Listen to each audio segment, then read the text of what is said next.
Pronto? Nando, che stai facendo? Sto studiando. Sto facendo corso per diventare stronzo.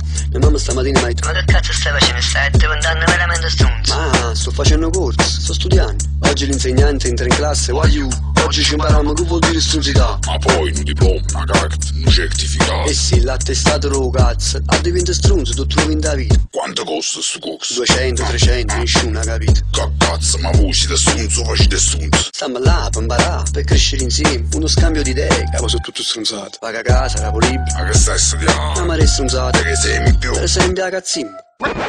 Perché stronzo va all'annanzi, si tiene qualità, ma con troppa umiltà, senza caccia che la sfaccimità che poi ti serve. Stai sicuro che qualcuno si piglia posto tu e mo ti spiego quello perché. Perché stronzo va all'annanzi, si tiene qualità, ma con troppa umiltà, senza caccia che la sfaccimità che poi ti serve. Qualcuno stronzo che stronzo te. Si mette annanzi, tu lo schiavo e il sorre.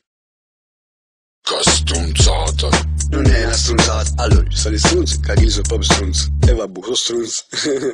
Però poi ci stanno pure i stronzi, chi là, stronzo. Tieni presente quando uno è stronzo? Non è essere che lo stronzo che quando la gente vero dice: ma questo è proprio stronzo. Lo stronzo è stronzo. Ci stanno tanta categorie stronzo. C'è sto stronzo che sapente essere stronzo, troppo che ha fatto a stronzata e dice: wow, per fare stronzaggio fatta a stronzata. E lato tipo è stronzità. Ma questo è proprio stronzo. Lato tipo è stronzo perché lo dici tu. Comuni che si mette a coppa e là, che stanno sotto e Ma piglia. chi se chi di casa mette a coppa non fosse? Ma questo tiene che la cosa che voi non tenete. Per esempio? Per esempio a cazzimma. Perché stronzo va all'annanzi, si tiene qualità, ma con troppa umiltà, senza caccia che la sfaccimità che poi ti serve. Stai sicuro che qualcuno si piglia posto tu e mo ti spiego quello perché.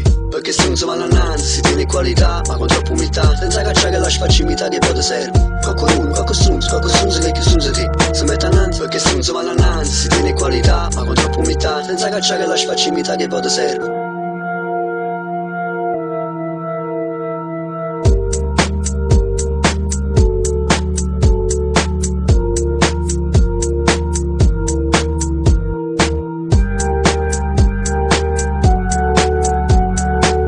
Qualcuno stronzo che stronzo te. Si mette annanzi, tu lo schiavo e il sorre.